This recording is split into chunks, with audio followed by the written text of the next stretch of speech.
Great. Okay, so welcome everyone. My name is Harriet and I will be your host tonight. So thank you so much for joining us and I hope you have a wonderful and insightful time tonight. This event is brought to you by DECODE as part of our DECODE series. So for those of you who's joined us before, a little bit of recap, and for those who are new, this is just a bit of background. DECODE is a global community of ambitious creators and passionate builders. We are a nonprofit with roots in the tech and entrepreneurship community in Silicon Valley, and we teach entrepreneurship classes at Berkeley every semester.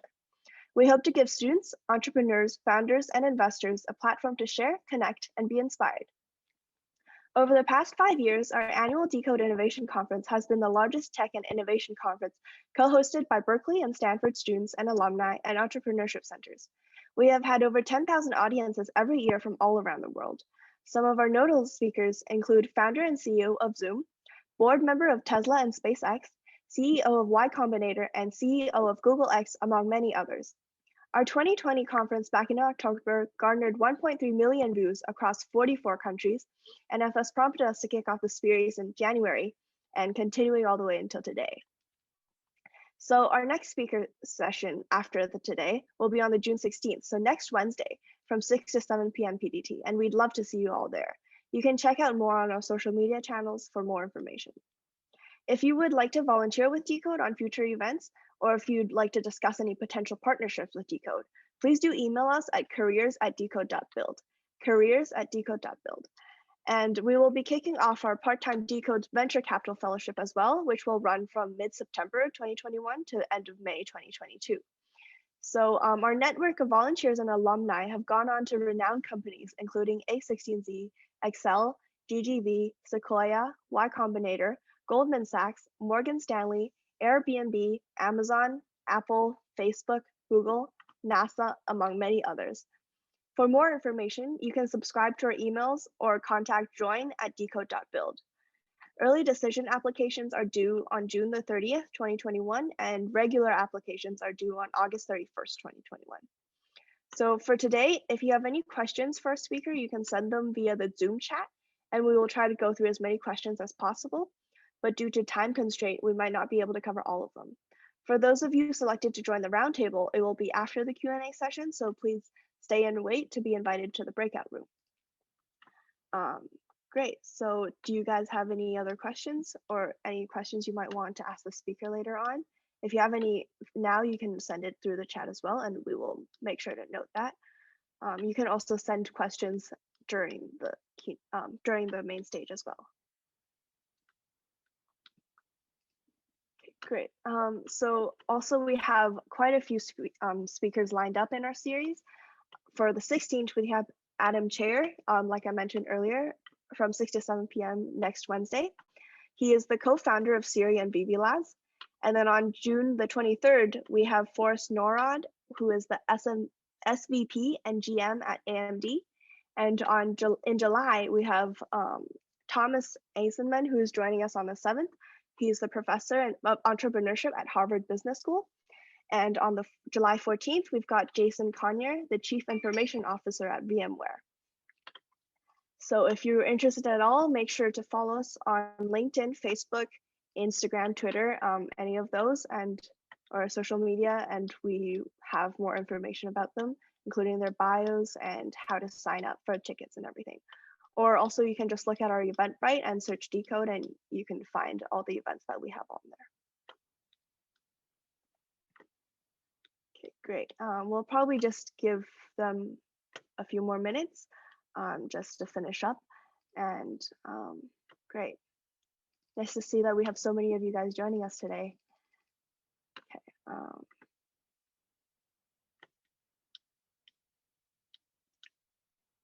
Great. I will do a short intro of the speakers first. Great. So for today's session, we are excited to welcome Ya Xu, who is the VP of Engineering and Head of Data Science at LinkedIn. Ya joined LinkedIn in 2013 and has since truly helped make LinkedIn a data-first company. She leads an exceptional team of talented data scientists whose work covers metrics, insights, inference, and algorithms, and they tackle data science challenges across product, sales, marketing, economics, infrastructure, and operations. The centralized group has over 300 data scientists distributed across the US in Sunnyvale, Mountain View, San Francisco, New York, in India, China, Singapore, and Dublin, Ireland. Ya is passionate about bridging science and engineering to create impactful results. She and her team try to keep LinkedIn on the cutting edge while ensuring that its AI systems avoid providing biased results while maintaining user privacy. This helped the company take active responsibility over the data they collect to ensure fairness and protect privacy.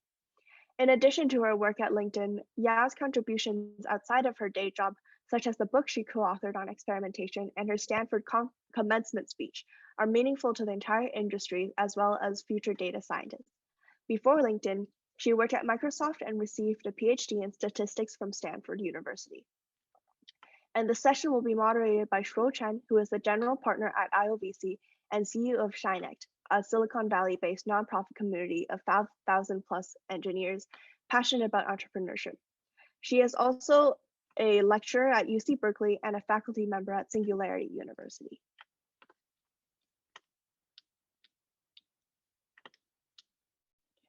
Great. All right, and let's just wait a few more minutes for them to join us. So how did you guys all hear about us, for those who just joined, or this is the first session? If you don't mind sharing, you can just comment in the chat box.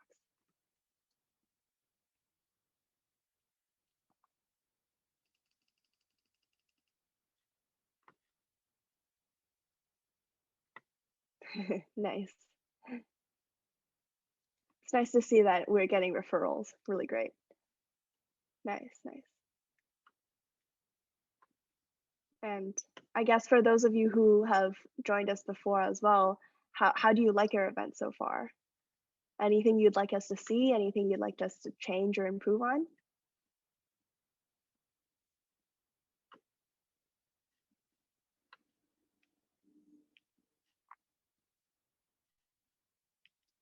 Nice, nice. Well, hope you like it. Yeah. Great. Thank you. DoorDash. We can keep that in mind. We'll keep that in mind, and we can see if we can invite them anytime. Great.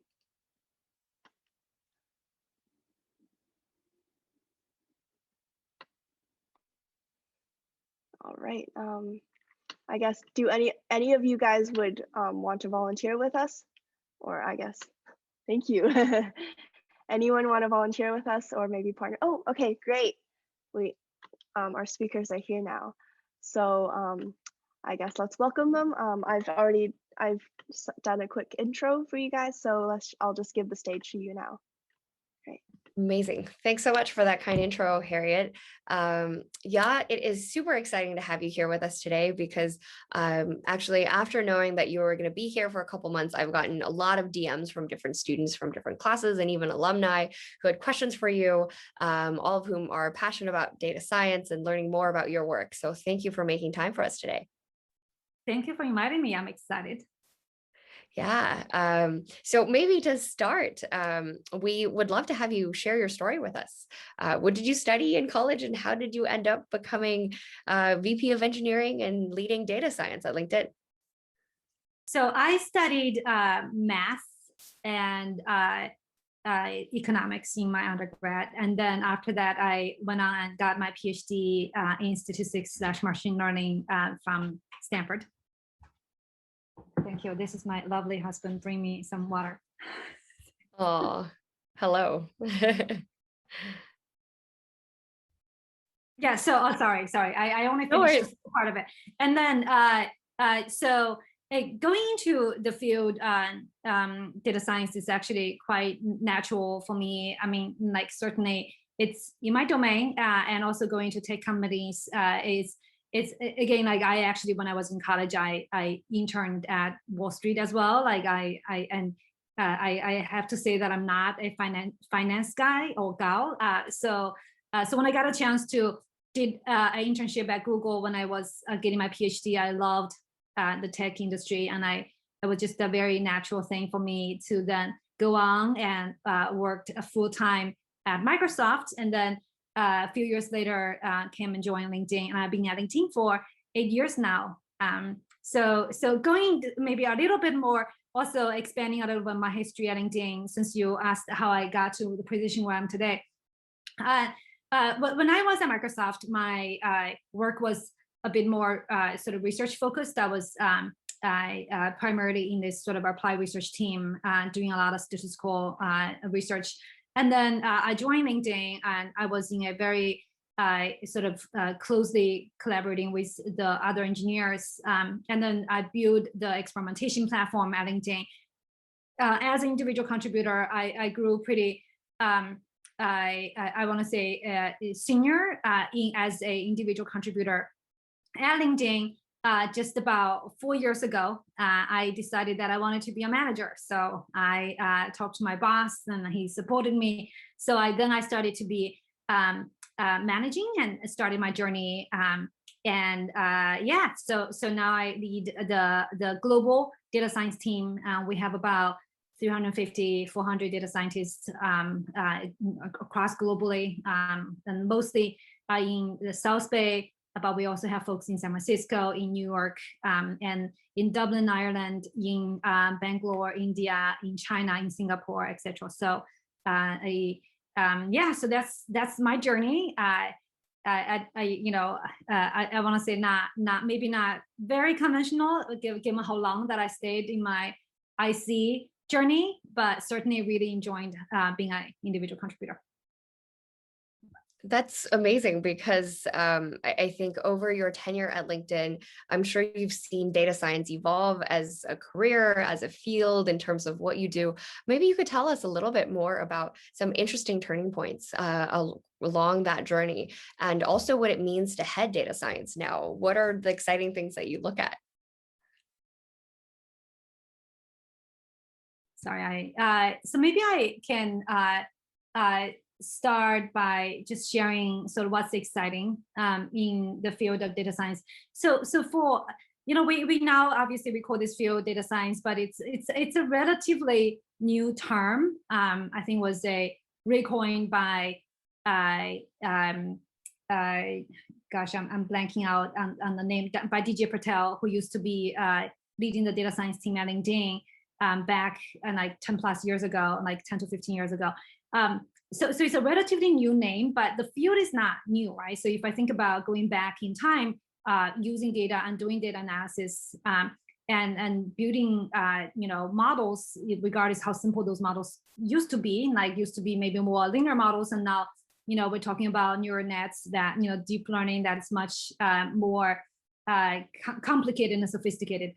But like the field is quite there's a long history to that. So but if I can think about the challenges that we have in this field, in the past, maybe 10 years ago or 20 years ago, when there was very little data, and you don't really need so much of a computation power to be able to extract the value. Like, we just the other day we were joking in a meeting where, when we talk about n equals to like 10 being, that's the data size that statisticians used to deal with, right? Like now we're talking about n equals to, I don't know, like 10 million is a small data set.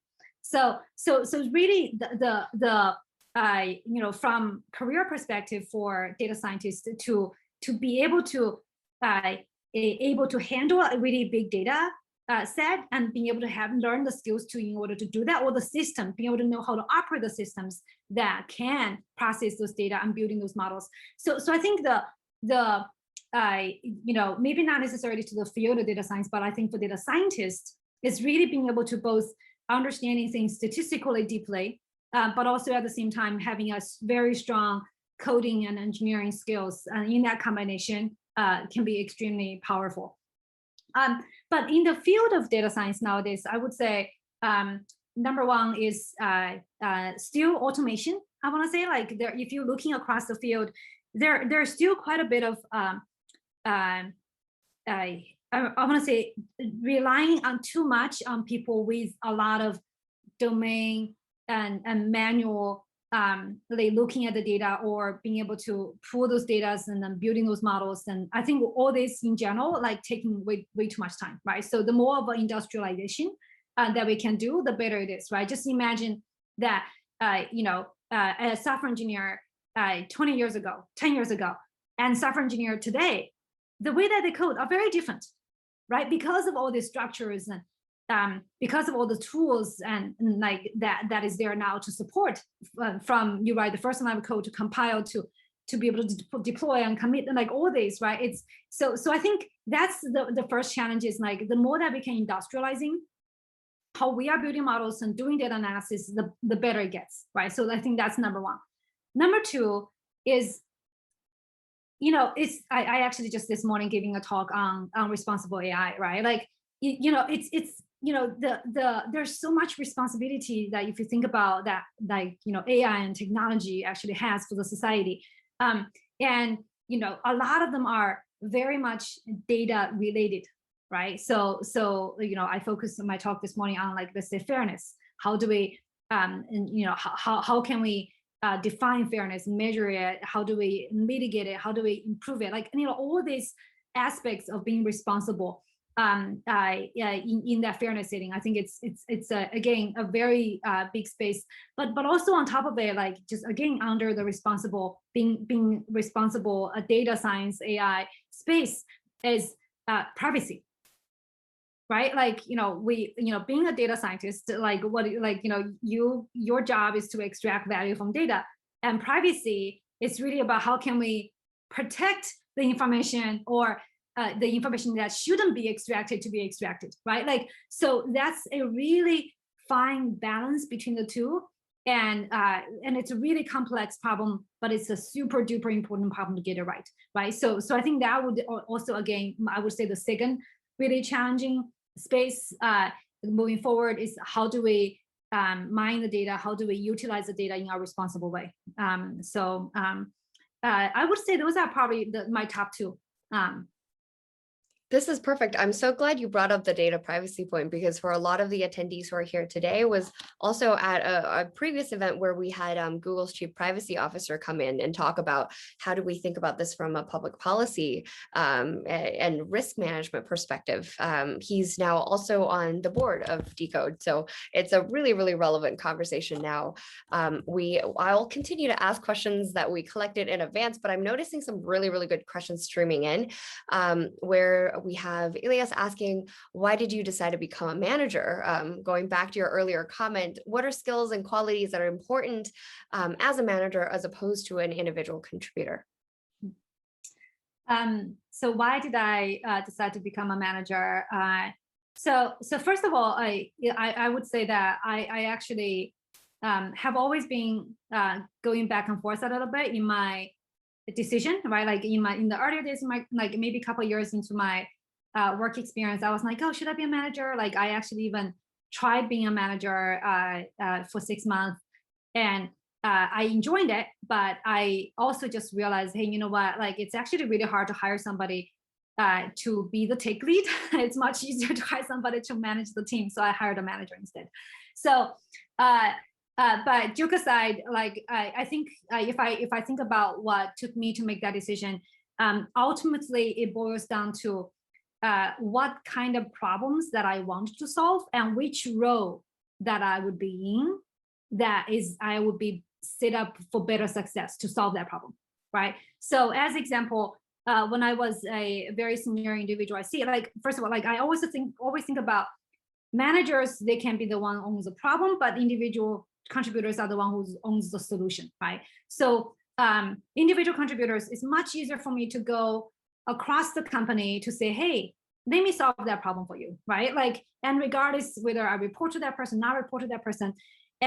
But managers is a little harder because you got to have your charter. You kind of have to work on the space that you are, responsible for. So I remember when I was IC, and I continue to stay as IC for quite a long time, because the problem that drives me, that I found really exciting, that I wanted to solve, are those challenging technical problems that spans across multiple domains, right? So I stayed until I feel like, those problems are well solved.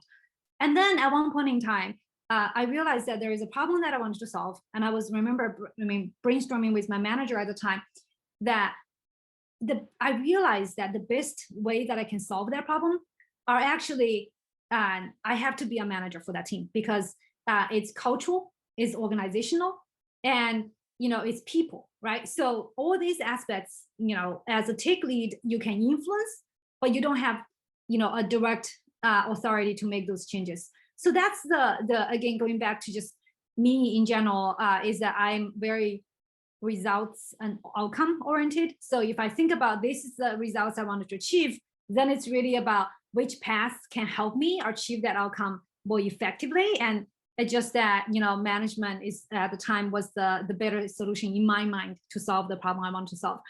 And then once I started to manage, then it's, I was actually quite surprised that I actually enjoy it so much that I stayed as a manager for that long. There's so much joke about it between me and my husband, where like, when I first started to manage, I would come home, I do not want to talk to anybody because I've been talking all day long. I'm like, how can I talk more? But going back to the other question, which is what kind of skill sets? And I would actually start with a piece of advice that I got when I was, kind of exploring, the possibilities. Is the overarchingly, the skill sets are quite overlapping, right? Like, if you identify those dimensions of skills that somebody needs to have in order to be a good manager, in order to be a good individual contributor, that's similar, right? You need to have strong leadership, right? You need to have strong technical skills. You need to be able to work with people collaboratively. Like there's just like all these dimensions are quite similar. However, the difference is the emphasis on those dimensions are different, right? And as individual contributor, obviously, you need to be able to enjoy a lot more of actually working on the problem and solve the problem and code the problem. Like you should feel really satisfied doing that, right? And as manager, you need to be very satisfied when you are able to elevate others to be successful, right? Like, I remember this one individual on my team at one point, like, he was manager for a little while and then decided not to. He's like, I wanted to be the one solving the problem. I don't want to be the one who just support others solving the problem, right? Like, so I think it's, you gotta have to, the sniff test is like, are you gonna be happy? And all you're doing is supporting others to be successful. Is that okay with you, right? So that's a lot about management. Is growing people. But by the way, I don't mean at all that a manager should just be a people manager. I think growing people, a lot of it is also about coaching them to like solve the technical problems properly. Like, but there's so much more about people than it is about that specific problem you're solving that you're delivering. I think this is super helpful because it provides a lot more insight into practically what do you think about, and it also helps them connect the dots together across just looking at even emerging fields, whether it's data science or data privacy. These are relatively very quickly evolving fields. And so thinking about data or problem solving skills sitting at the core. So I had a quick follow-up question, which is there any specific sub areas of specialization that you would recommend, or how would you help them sort through, for example, technical writing versus data visualization versus the GPU engineering piece versus security? Just wanted to clarify, you mean like what are the sub areas that would recommend people to focus if they are in school, if they are at work, if they're relatively early in their career, whether still in school or a fresh couple years into their job, what are some of the different areas they can or should prioritize, or at least start to practice and build? Got it. If I could sort of put very vaguely or broad stroke, putting all the skills that you learn at work to be two buckets, right? One is really soft skill, one is hard skill. Soft skill is so much more about maybe data visualization. Like data visualization maybe it's a little bit too, but I would kind of put it in a soft skill a little bit. and communications and like all these aspects of it, right? That's sort of the soft skill or collaboration, all this. And the hard skills are really digging into code, being able to understand how things work technically, how to build systems, how to build infrastructure, like how to be efficient, like what's the right craftsmanship when you are writing those code. I would suggest that if you are in your earlier career and you don't, if you are sort of debating between the two, by the way, if you have a natural tendency towards one or another, like go for it, right? But if you are, debating, I would suggest that you go with a hard skill. The reason is because, at least I'm speaking from my experience, in the earlier, I benefited so much from staying as IC for a very long time, because that was a time when I did not have the distractions of like the maybe the more soft things that, or the people like aspects of it. Like I was able to learn so much in the years that I was IC that has benefited me like tremendously today, right? Because number one, I have so much more respect from people around me, because people are like, oh, she knows her stuff, right? Like, and also like for me to be able to tell great from mediocre, the work from the team, right? So that I could then shine the spotlight on folks who does amazing, great work, right? Versus not being able to tell the differences, and like, so it helps me to be a much better people manager. And the third is also like, being able to sometimes, as a people manager, even though that I'm a people manager, I still dig into specific projects that I'm excited about, right? Like as an example of responsible AI, I personally am very excited and interested in that space. So that will sit down with the team and then, be much more involved. And it's easier for me because I've always been staying technical. So that's what I'd say. Like when as you grow more senior in the organization, it's just naturally you're not going to get that much chance to do that, right? So start out building that really strong foundation from the beginning, really help you accelerate down the road. So even if it may seem like a little slower in your career at the beginning, but that's okay, because you know what, like career is a long journey. You're not racing with anybody, try to get into a destination faster than another, because once you get, like I always like to joke about, as if you think about career as a destination, then like wouldn't it be really boring when you get there? It's like people's like, oh yeah, now you're VP now, like what's next? I mean, like it's good that I never thought about VP being a destination for me, because I'm like, how boring would that be if I'm already at my destination, right? I think that's a great way of contextualizing it. And if you were thinking about, even for folks who are a couple of years into their career, as they're looking ahead, what do you think are some of the most exciting problems to solve? And also meshing in one of the questions that came in, would you recommend this as something that they not only study in undergrad, because given that you obviously have a PhD, is this something where you would recommend folks go to grad school for?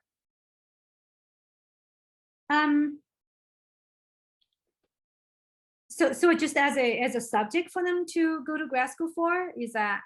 To learn more in order to be well equipped to solve some of the most exciting problems in the field. Exciting problem. It's what's that phrase? Beauty is in the eyes of the beholder, if I say it right. Like I think just because everybody or there's people excited about it does not necessarily mean that it's it's something that you should be excited about too, right? Just because something is hot does not necessarily mean that you should chase it.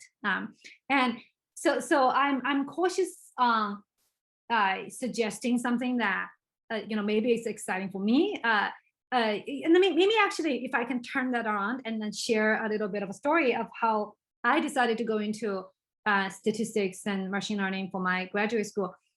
So I mentioned that as undergrad, I was getting my math degree and economics degree. At the time, it was like 2006. So that's when I graduated. So undergrad. And I remember the time I was debating, first of all, I knew that I didn't want to do finance or go to Wall Street. So I was like, okay, let me go to grad school because I feel like I am kind of nerdy in the sense, so I think I would enjoy that better. So I was debating between statistics graduate school and economics graduate school. Statistics versus math, because I do like the application more. Then I feel like math PhD is a little too theoretical for me, would be. So that's just kind of like, why I decided those two. And I remember I got offer from good schools on both fields. And I was having this conversation with my econ professor at the time. And he was like, yeah, you should get an econ PhD because, you get paid so much better if you, like, it's true. Like at the time, in 2006, 2005, AI is not a thing. Statistics is not a thing. Like if you're looking at how the professors were paid, the stats professor and econ professor, like econ professor get paid so much better. So, true. And then like, stats were not hot, right, at all. But I was like, oh, you know what? Like I really, if I think I like econ, but the part I really like about economics is the math part of economics, not the economics part of the economics. So I decided to go and get my PhD in statistics, and certainly, from there on, like I think AI, machine learning, like data science, like gets so much more popular from there on. So I guess the moral of the story is like really looking to like what you are excited and interested in solving, like, and then the things are always changing, right? Like maybe AI is a thing right now, like 10 years later, who knows? But if you always stay like curious, right, you will always stay current. Like, you are curious of how, even like, for example, all of the things that I've learned when I was getting my PhD were like old now when in how given how fast the field is evolving, right? If I don't continuously be curious and learn, like I would be outdated anyway. Like it doesn't really matter whether I got my degree. Those just provide a foundation for me to continue learn. So I know that didn't directly answer your question, but hopefully that's helpful. I think it really actually does answer the question even better than the way that I had asked it, because it's impossible for you to predict exactly what's going to be quote unquote popular going forward. So the only thing you can do is choose an area that you're passionate about regardless, because you're absolutely right. Back then, economics was the rage, right? You would actually, a lot of people would go work for Wall Street, and that was kind of the standard path. And so you would be paid a lot better if you were at an investment bank or if you were working for the government. And so choosing area that you're passionate about and then growing your career over time is the right way to go instead of worrying about where the world is headed. Perfect. And I do want to ask you a little bit more about specifically your role at LinkedIn, which is obviously you look at a lot of the data that's taken place, especially post-COVID, with everyone working remotely, hopefully now connecting with each other, connecting with jobs in a very different way instead of in person. A lot of that does happen through LinkedIn. What are some of the interesting trends that you see that may be relevant to whether folks were thinking about pivoting their careers or still looking for a job? I would say that maybe the two most obvious trend that is happening. One is there are just so much more remote working. As in, sorry, I don't mean as in obviously we're all working remotely, but jobs that are permanently remote now, right? So I believe that the recent number that I saw was relative to a year ago or something, like the number of jobs that labeled as this is a remote job, right? Like on LinkedIn, I think it was like 4 times compared to like a year ago. So it's a huge growth in that space. So I think that's number one. Number two is also that there's so much more of that digital transformation. There's maybe, we folks here, gone to Stanford and Berkeley. I'm sure like, you are in the center of Silicon Valley, like technology is like a no-brainer to you, right? But if you think about the border US or the world, right, there's still so much of the long tail of things that it's not digitalized, right? A lot of mom and pop shop, a lot of like, small business that they are still operating, on pen and paper, like not on the internet. So this past year and a half really accelerated their path of digitalization, right? So all of a sudden you start to get so many of those companies that are moving online, are leveraging various different platforms, online platforms, to be able to transform their business now. And I mean, including obviously, like, how do they run events, even like, the online events is a really big thing too, right? Like, so I think that digitalization process, again, that was going to happen regardless over time, but this past year and a half just really pushed it much faster than many people had anticipated. Mm-hmm. And specifically, since early this year, you started leading the Women in Tech initiative internal to LinkedIn. So definitely want to ask you more about that. What are some of the areas or issues that you focused on, especially given that since beginning of this year to now, everything has been virtual? So has there been opportunities to potentially leverage the remote format to do some interesting things internally that you found to be effective? Yeah, so for those of you who are not too familiar with this, we LinkedIn, we have a pretty big sort of a virtual organization or initiative, I would say. It's Women in Technology. It's a group of essentially represents sort of all women who are in technical roles. And just started this year. I actually started to lead this virtual organization. Congratulations. And thank you.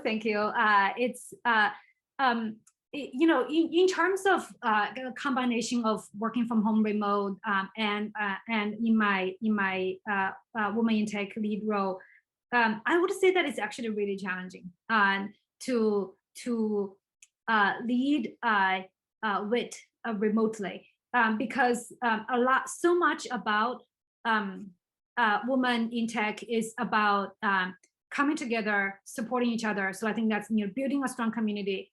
So I think that's a big thing for us, right? And I think that certainly in the past year and a half had been very challenging. So one thing that I have started to do is to really looking at the strategy of how we need to move forward with our and then obviously recognizing community is a big pillar, but there's two other pillars as well. One focusing on hiring and growth. One is to essentially making sure that we have women representation at every level in the engineering organization. And then the second aspect is really of invest, right? Can we invest in women engineers and data scientists within engineering so that they can continue to grow in their career? So even though that the community and the culture aspect of it is harder. I mean, we try to do a bunch of things. We did a lot of virtual stuff together, but like now I'm really shifting the focus to be focusing on the other two pillars, right? And then we to the extent of like we actually have been able to make some really good progress in that. Like we always had this program, what we call WIT Invest, which is essentially a 6-month program where people can apply and get into, where we started out like a couple of days of workshops, and then goes into like a bi-weekly sort of a training, and then like together with many other leadership training for that group as well. So in the past we were only able to accommodate, I believe, like 25 people a cohort, but because now we gone virtual, I think last time we accommodated like 75 people, right? So that's one example of if we are actually shifting our focus to be more on the other two pillars, we can actually do a lot more in the virtual setting. I mean, and like, so I think, so there is some bright spot as we are pivoting in a better way. But again, like, I would love to be able to go back to office in person for this role. Like, and I think particularly coming back to me as a new leader for WIT and LinkedIn. And this is, just in general, like a leadership advice for those of you who maybe are getting into those roles or already in the roles. When you are leading, like there's so much about people, like I mentioned, right? Like so much about understanding them. What do they care? Like how, like what, like if I say something, if I were going to make any changes, how would they react, right? The more that you can understand people, the better it gets. The more that you can read the room, the better it gets. And it's just harder when you are in a new role and new people, new leadership, and in Zoom. It's just like not the same if you can have the full signal when you are in person. I think that fits in perfectly to even your earlier advice in our conversation pre-main stage, where I think it's relevant to bring that to everyone here now, where you're talking about in your career, it's so important to ask for help and to construct an environment of support where you're continuing learning and being supported for that. So I think it fits in perfectly there. So regardless of what you're learning or what you're doing in your current job, that you look out for programs like WIT, or obviously if you're not a woman, look for other programs within the company where you can be in an environment where you're supported to continue to learn, continue to grow, and develop better over time. So I think it's really meaningful that you're running this program. And even beyond that, when you're looking at working with younger folks coming in, have you identified really promising programs or best practices or interesting projects that people have worked on where practically that's something that they could try their hand at? Maybe it's as simple as a data hackathon or competition that they've done back in school or as part-time to their job. Has there been anything like that where you've noticed it's a really good way of honing or sharpening their skills? I would say that maybe starting out, I know that maybe some folks are graduating and maybe you are deciding where you want to go. Like, I think in your earlier jobs, focus on learning. That's all I'm gonna say. Like, if you were going to look at, hey, where should I go? Like, this company maybe offer me like, 10K more money. Like this other company, like, you know what? I really like, it's a really group of like smart people that I'm gonna be working with, right? Like go to the second one. Like, 10K, 50K differences, like it may seem a lot to you at this stage, but like it really is nothing. Like if you kind of looking at like a longer term standpoint. So when you are in the environment of really smart people, where they can like really like teach you and you can learn so much from them, and also just like they will the project they work on are also gonna be much more interesting, right? Because they're smart people, they wanted to work on smart projects. Like so once you have that environment, like all of a sudden you get exposed to more interesting problems, and the smart people usually also be put on like more impactful problems too, right? So you got to work on interesting and impactful problems, and more importantly, you get to see how it's done, right? So because you can see how they are working on those problems, and you're like, oh, that's how you work on that problem. So like, this is how you should start framing the problem. This is how you can break it down. This is where you can go for what help. Oh, this is how you should write code. Oh, this is how you can write a design document. Oh, this is how you should design a system. And all of a sudden, like, that's sort of like, you saw what great means, and you can strive towards that greatness as well. So I again, I don't have any specific projects for people.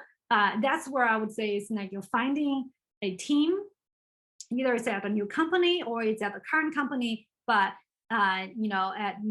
maybe you have options of choosing teams or projects or who you want to work with, who you wanted to work with for those projects, and maximizing on optimizing on the people that you wanted to work with. Now that we're heading into kind of the last stretch of our main stage time, I wanted to bring it back to the commencement speech that you did in 2019 to Stanford's Department of Math and Stats, because you mentioned some really interesting facts there that I would love to briefly share with folks and love to get your latest context, because of course it's a little bit dated. You shared facts that 5% of graduates will get a promotion every year, 20% will be stuck in the same position 5 years after graduation, and 30% will have a noticeable improvement in seniority when switching companies. What does that necessarily tell us? Does it tell us they should be switching companies all the time? What would be some of the top takeaways? So first of all, just to, that stats is a aggregate stats across, I believe, all US colleges. I consider Berkeley and Stanford to be a little bit of outlier. So you have a maybe slightly different or maybe more different career trajectory. I would say that, like, I mean, to the extent of like a lot of individuals after they graduate, like, the work is very different, right? It's not like you get to work and then, like, you get to, like, climb the ladder to that extent. Like the maybe, like, you asked me what the takeaway would be.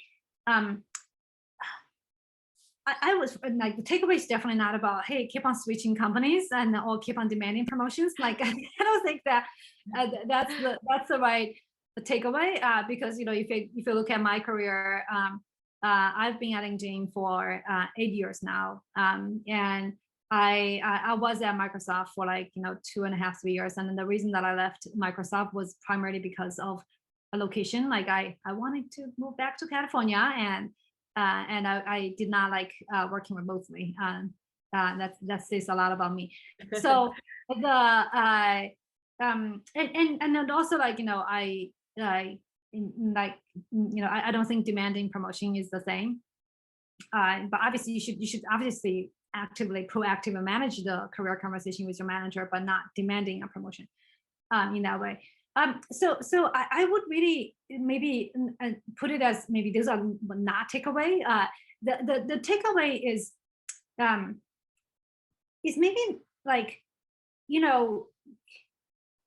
I mean, it's to the extent of, like, the same thing as you are in college, you're in school, you think about how many people actually get A and A pluses, right? Like, it's a small percentage of a class. Like, so you gotta have, if you wanted to get A and A pluses, like, you gotta, like, figure out, like, what you need to work on, right? And it's it's just that in school it's so much more structured. So you kind of know, oh, if I get my problem set down, I go to office hours, I do well in my test, boom, like, I get an A. Or, if I do some extra bonus problems, I get A plus. Like, but in career it's different, right? It's not like, oh, yeah, if you solve this problem you get an A, right? Like, it's not that way. So in career, if you want to get an A or A plus, you gotta have to be so much more intentional and proactively manage what that means, right? So, for example, having that conversation with your manager and with your leaders, like, hey, what does it mean to exceed expectation, right? And then, or how am I doing, right? How am I doing, relative to the next level, right? Like, what can I work on in order to get to the next level? Like, what are my gaps, right? Like, and then be more proactively having this conversation on understanding areas that you need to work on. Because some of them can be, oh, yeah, you never deliver on time, right? Like, or yeah, the work that you're doing are not impactful enough. Or, hey, maybe, like, the problems that you're solving are too simple, right? Not complex enough. So then, great, guess what? Like, hey, can I raise my hand when there's a more complex problem for me to solve, right? So I think there's just, like, so much more initiative that you all need to take at workplace. And obviously, great managers would also initiate those conversations with you as well. But don't leave that to just your manager's work, right? Like, and take it to your own hands and then be able to manage your own career a lot more proactively. I think I'll ask you two last questions before we go into breakout rooms. So if anybody else has any questions, please feel free to send in chat as well. The second to last question is something that you mentioned earlier as well, but you've been doing work around the responsible AI space. And that, while that might not have been on top of your mind, say during your PhD days, it certainly has become very top of mind for folks, regardless of how young or how tenured in their professions they are.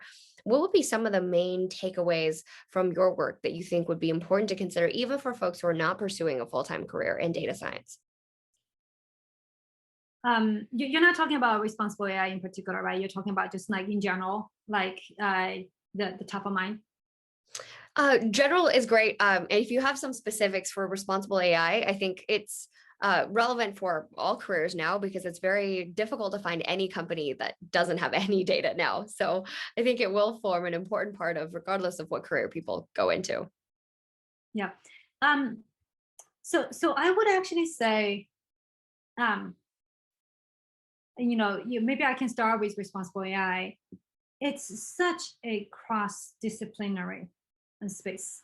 And if you're looking at individuals who are really thought leaders in the responsible AI space, in particular fairness, right? If you think about, let's take fairness as an example. You got a lot. You got economists. You got legal folks. You got people who obviously very strong, like engineers. You got people who are machine learners. You got a wide spectrum of individuals, right? Because it's not just a algorithm problem, it's a societal problem, right? Like and like I use this example in my talk, like I joke about if you ask my 8-year-old and my 6-year-old, right, like the when they get into, they don't usually get into argument, but when they get into argument, like the number one thing is always, it's not fair, like that's what they say all the time. So it's because it's deeply rooted in society.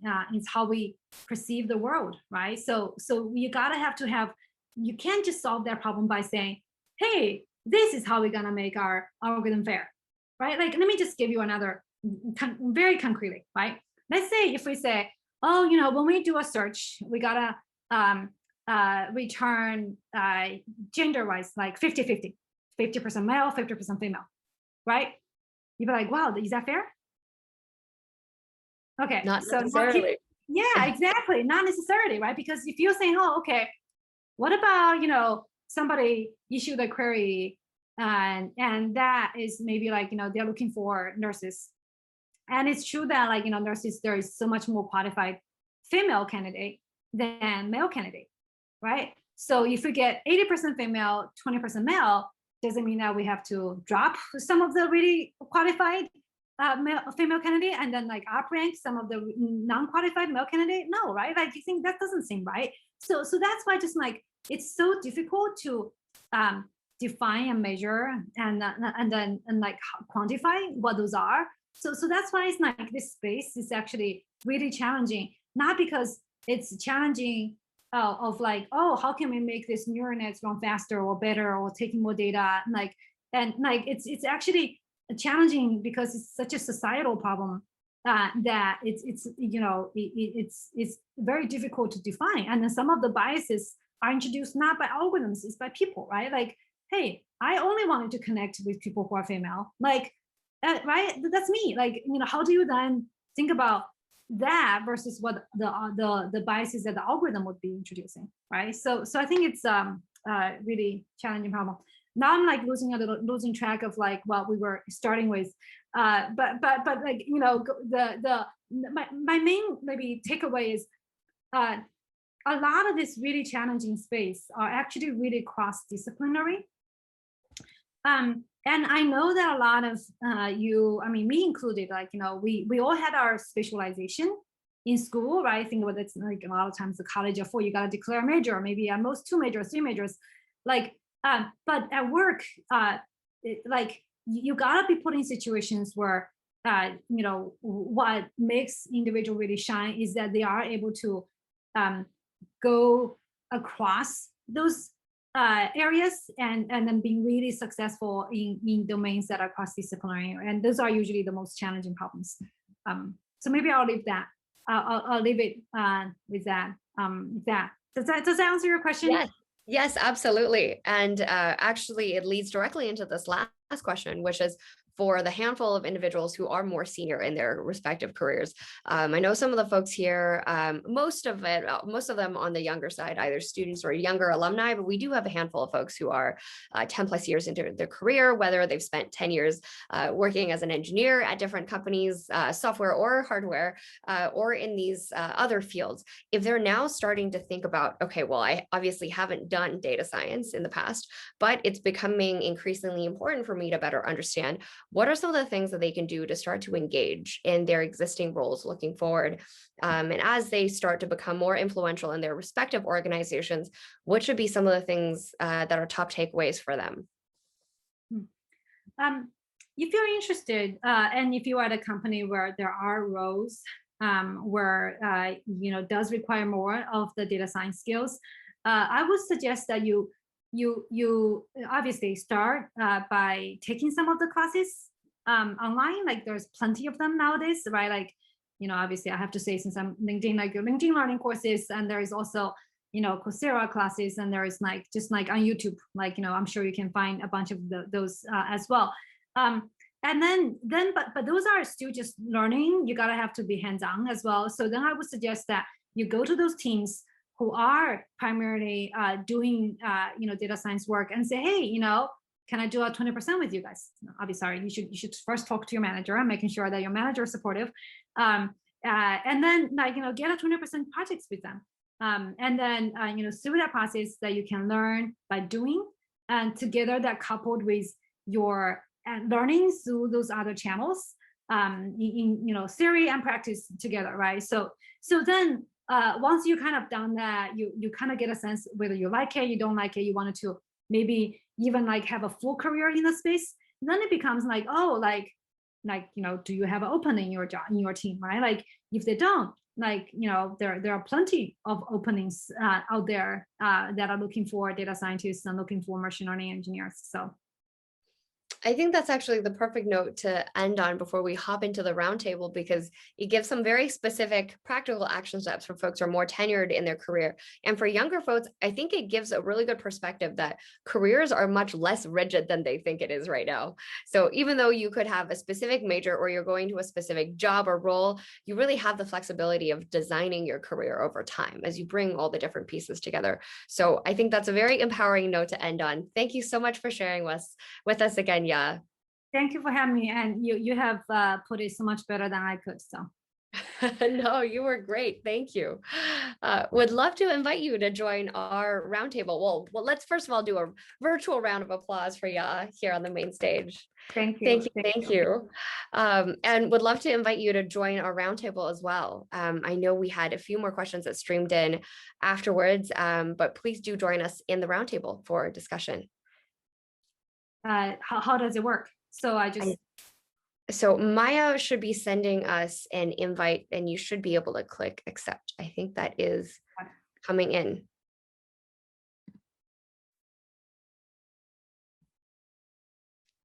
Let me see. If not, Maya, oh, there we go. Great. Okay. So this marks the end of tonight's session.